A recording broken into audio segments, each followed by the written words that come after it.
And wow, look at this view behind me.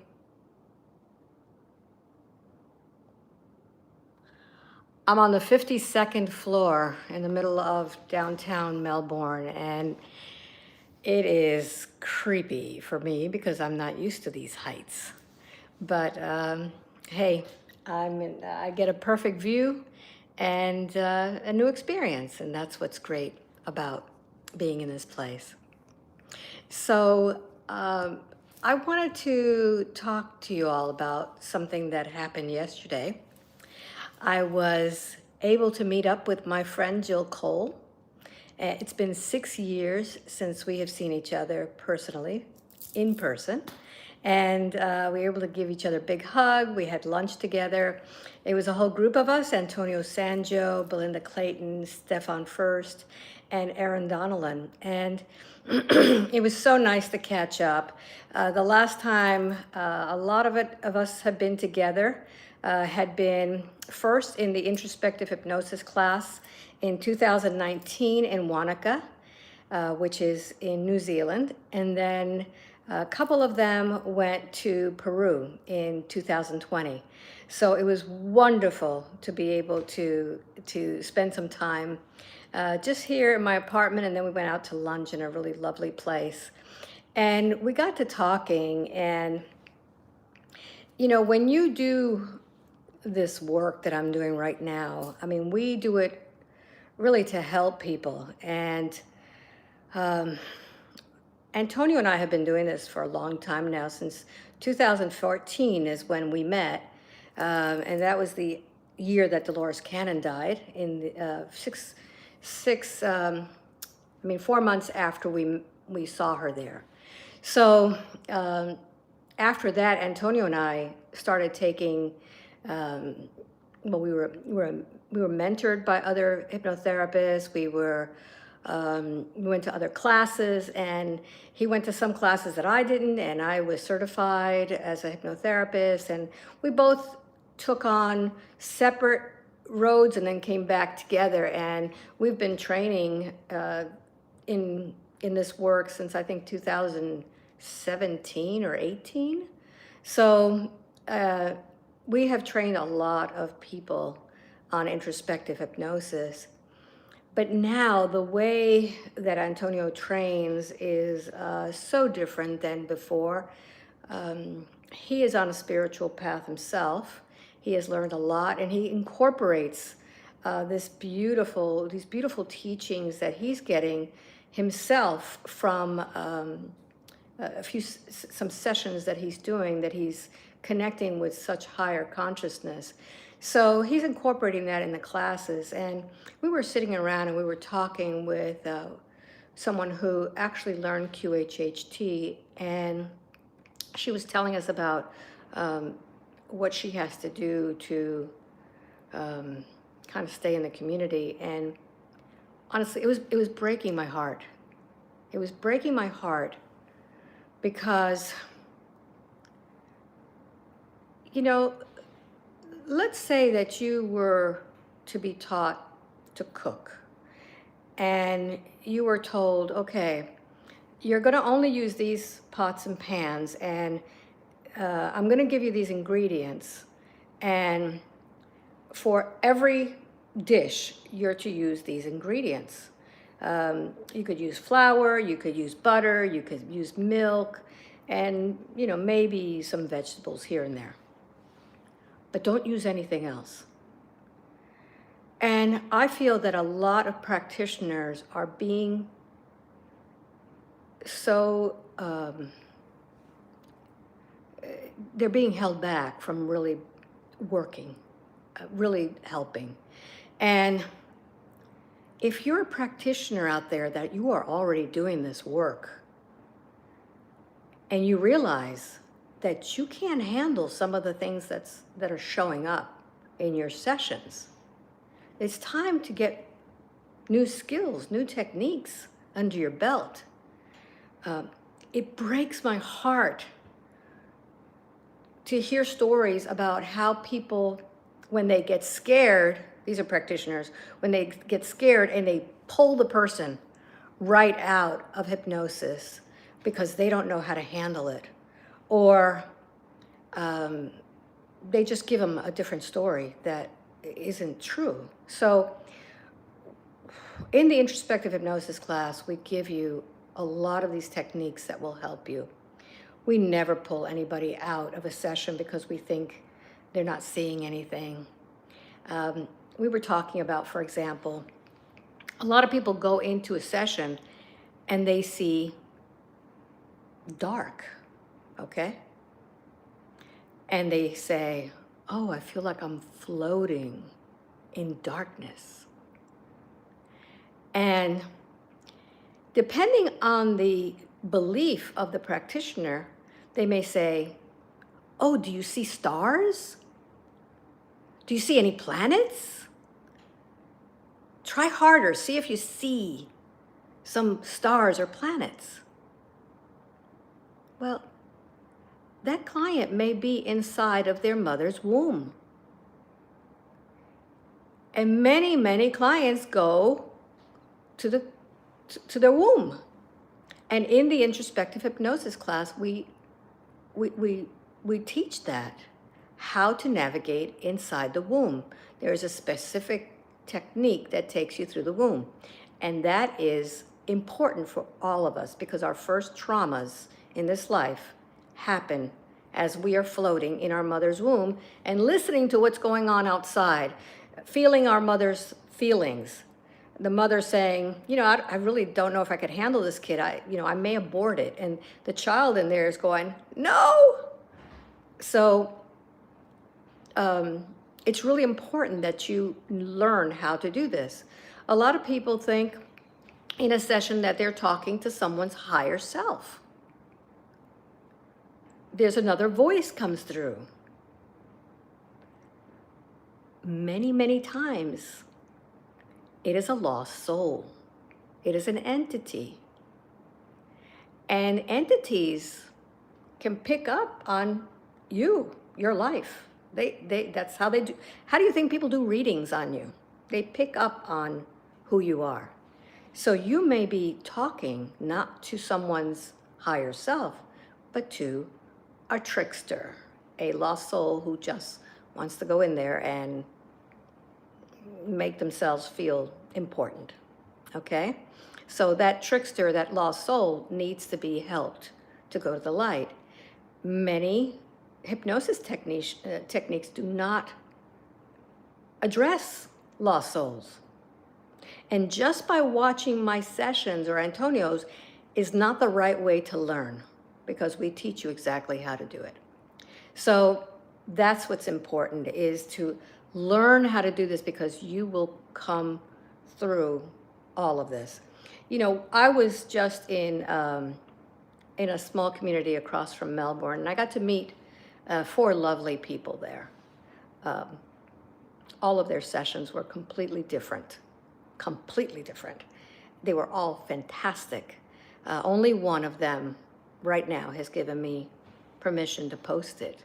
But, and even that one will be edited or has been edited. I'm gonna post it the second week of March.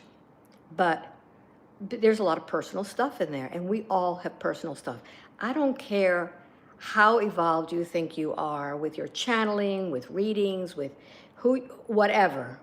I don't care how important you think you are. You need to do the work. You need to do the work back to your childhood and find out why it is that you need all this admiration, okay? A lot of times, we have been bullied when we were younger. We've had heartbreak when we were babies, when we were toddlers. My heart was broken when I was 3 years old. It was broken. We had to leave our homeland in Cuba, never to return. And I had to watch my father, who was my everything in life, wave to us from the airport, bawling his eyes out, thinking he would never see us again. That was my first trauma. And so all of us have something that we need to work on. You see? So it's really important to understand that hypnosis, when you have a client in front of you, may not go to a past life because their soul needs to heal something from this life. And for those of you who are asking, Alba, have you ever had hypnosis sessions on you? Yes, many, many times. And these are sessions that I've had during my classes, during my hypnotherapy certification classes, and during my past life therapy classes, which were many sessions. Every day in the afternoon, we had to come up with something we wanted to work on. We had to give a session and receive a session every day of our class. So yes, I have worked on a lot of my issues, but things still come up for everybody, no matter what, because when you meet somebody, somebody could trigger something that you still have not resolved. So everybody should be able to feel comfortable when they practice hypnosis to go to the origin of where these issues are coming from. And it could be from this life, or it could be a past life. But you need to have the tools so that you don't tell the person, oh, you can't be hypnotized. And that's another thing. I have gotten many sessions throughout the years from practitioners that have not been able to get someone to go under. I use those words. I hate those words. Right now we're down under in Australia, but a trance doesn't mean that you're going to be comatose, that you're going to be in a dreamlike state. A trance could be very light. And I had a session recently where someone who is a channel, very powerful channel, the first thing that was said is, oh, you've got to cover my eyes. There's too much light coming in through my eyes. And I said, no, I need to see your eyes. So there was some interference right from the beginning. Later, she told me, that wasn't me who said that. So you need to be able to have the confidence to control your session. If a client is misbehaving and trying to control a session, you need to be able to control it because that's important.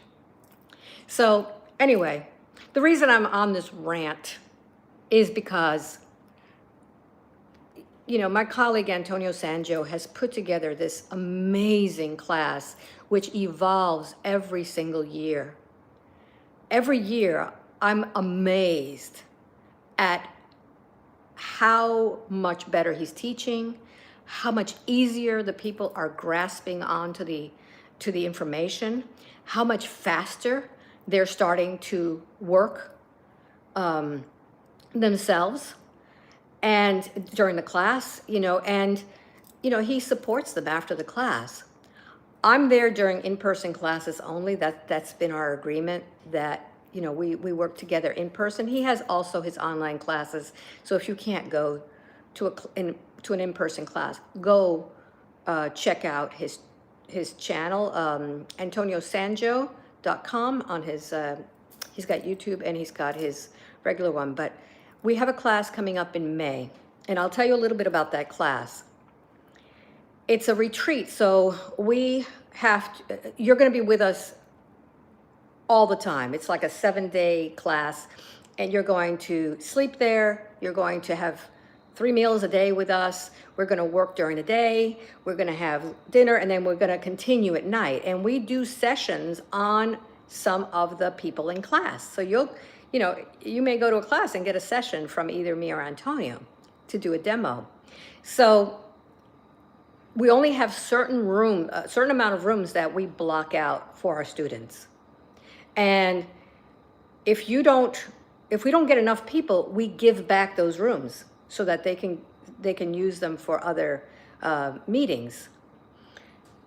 But what happens, and this is what happened here where we are right now is that people were signing up on the last day. After he had already taken down the information from the website, they were still signing up. We can't do that with a retreat. We have to have the rooms there for you. And so if you're even thinking about doing it, sign up. I just put something up on my Facebook page. Just go to my website, albaweinman.com, and just click on events and you'll see it there. It is a beautiful place. It's very peaceful. The staff there is wonderful. The rooms are nice. It's like run by the nuns. It's bon secures. It's a beautiful place, and the group just gets really close. So it's really amazing. So if you're even thinking about this, and you know, I know if you're not even thinking about this, it's like, who cares, Alba? Who cares? You know, I'm not going to practice hypnosis, and I understand that. But I'm really shouting out to those of you who are already doing it, or who have taken a class before and have given up because there's no support. Understand that this is totally different. Okay, so let me scroll through and see who's here. Boy, you got a lot of people here. UK needs to go to sleep. I understand.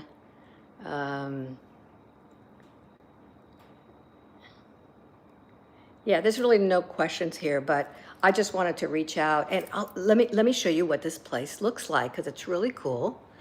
Let's see how we turn this around. This is my view. This is Melbourne.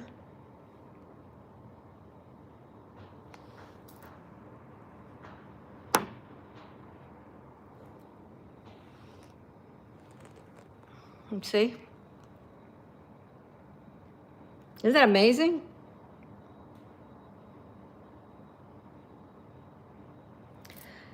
So it's really high up here. I don't like to be in tall buildings, not because I'm afraid of heights, because I was a skydiver at one point in my life.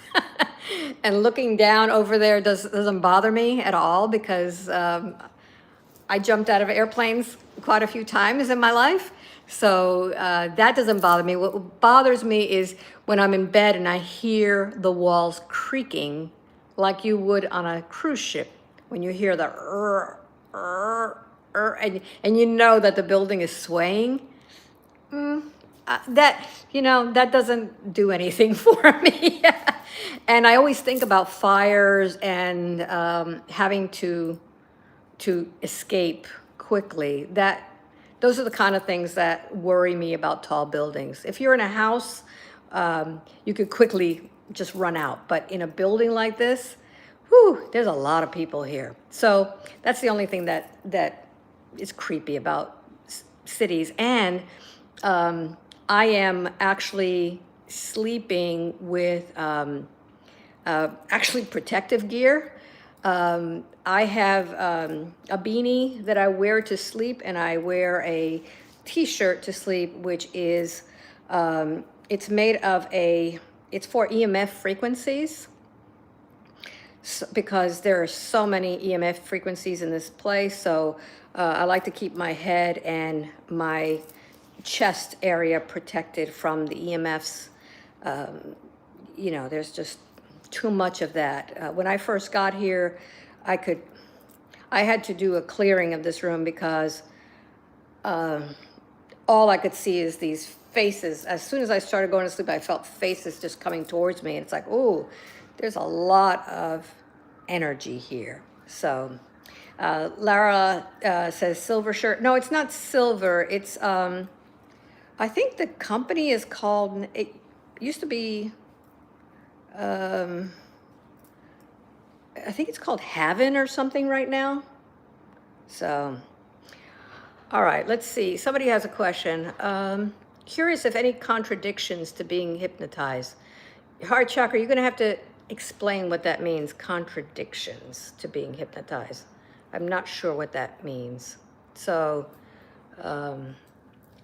Domicile 3, 2,500 jumps. Wow, that's a lot. Okay, that's a lot more than I did, okay? Skydiving is really expensive. Um, love, lots of love from the Netherlands. Just tapped in. What are you doing up so late?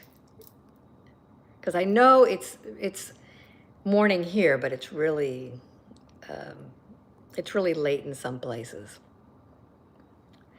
So yeah, so that is what is going on here in Melbourne, and um, I'm just waiting for the shops to open in a few minutes because I'd like to do some shopping. And the malls here are ginormous, and they're so crowded. You know, in the United States, I don't know where you're from, but in the US, our malls are dead. There's like nobody walking the malls. Uh, it, okay, someone says like anything that someone is taking that would prevent them from being hypnotized. Well, yeah, if you're deadened, you know, like a lot of people are taking a lot of pills, anti-anxiety pills, and they're taking pills to alter their mind.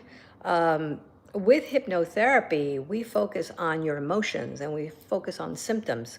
So if we're telling you that to feel is to heal, sometimes people who are on a lot of medications don't tap into that. Oh, okay. So Laura says the shirts are made with silver yarn. Okay, there you go. So yes, um, they're not very pretty, but the inside part is a fiber that is it's kind of like you're wearing a Faraday cage, if you know what that is. Okay, so especially at night, I like to protect my head. I'm not going to go around in a beanie right now because it's hot here. It's really hot.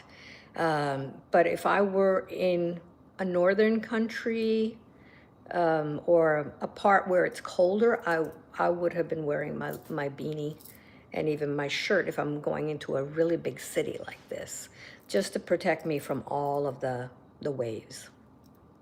So anyway, I have talked enough today. I just wanted to do a shout out, and throughout the week I may be doing some more lives just to show you what's going on, may or may not, depending on the signal, because right now I have really good signal, but if I'm outside, I may not have good signal with my phone. Okay, here's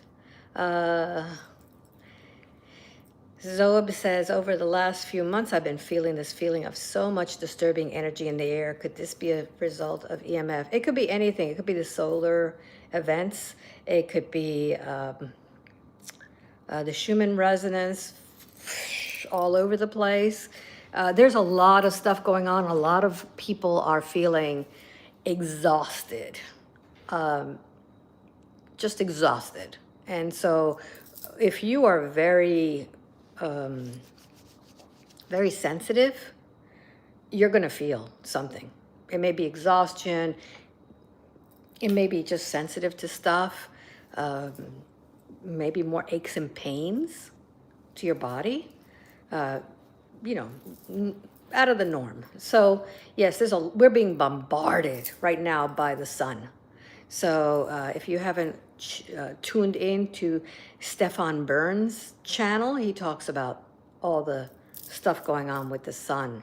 So check out his, I don't promote him because I'm getting paid for this. I watch Stefan Burns and he's great. He's very spiritual too, which is what I like. I watched him do a meditation the other day in the snow. He was visiting Sweden and he's out there with his tuning forks and bowls out in the middle of the snow. So he was doing a meditation. So not only does he's a I think he said he's a geophysicist, and he's also very spiritual. So I like to follow those people who know what they're talking about, but they're also very sensitive and they're very connected. So anyway, it is time for me to go out there and check out the city a little bit because it is not raining. Yesterday it was pouring rain out there, and yeah, that's how it is.